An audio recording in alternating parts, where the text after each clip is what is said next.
Good morning. This is All India Radio Kohima. The morning news are read by Jonas Yantan. The Department of Expenditure and Ministry of Finance has granted permission to 20 states to raise an additional amount of 68,825 crore rupees through open market borrowings. Ministry of Finance yesterday said additional borrowing permission has been granted at 0.50% of the gross state domestic product to those states who have opted for option 1 out of the 2 options earlier suggested by the ministry to meet a shortfall arising out of GST implementation. 20 states that have given their preferences for option 1 are Andhra Pradesh, Arunachal Pradesh, Assam, Bihar, Goa, Gujarat, Haryana, Himachal Pradesh, Karnataka, Madhya Pradesh, Maharashtra, Manipur, Meghalaya, Mizoram, Nagaland, Odisha, Sikkim, Tripura, Uttar Pradesh and Uttarakhand. 8 states are yet to exercise an option. The facilities available to the states who choose option 1 include a special borrowing window coordinated by the Ministry of Finance to borrow the amount of shortfall in revenue through issue of debt.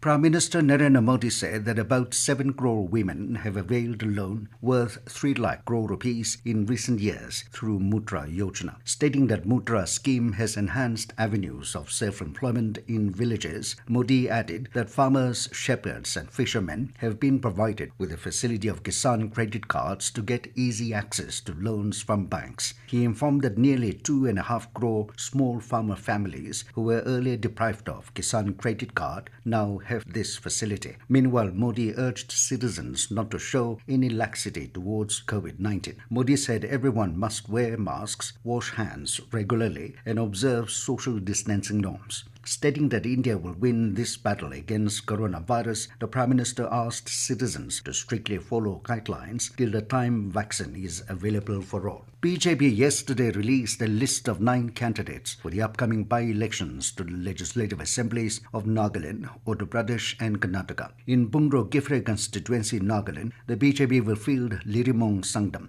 In Uttar Pradesh, party has fielded Sangeeta Chauhan from Naugaon Sarat seat, Usha Sirohi from Bulandshahr and Upendra Paswan from Kadambur constituency. In Karnataka, party has given ticket to Dr. Rajesh Gowda from Sira and Muniratna from Raja Rajeswari Nagar seat. Nagaland has a total of 1,505 active COVID-19 cases. Out of the total of 7,363 positive cases detected, the state has 3,364 cases of armed forces and police, 1,564 cases of returnees, 2,063 cases of traced contacts and 372 cases of frontline workers. There have been 14 deaths. A total of 55,784 samples have been sent for testing through RT-PCR and results of 54,223 samples have been received. In addition, a total of 30,465 samples have been sent for testing on TrueNat and results of 30,361 samples have been received. Through rapid antigen test, 3,086 samples have been tested.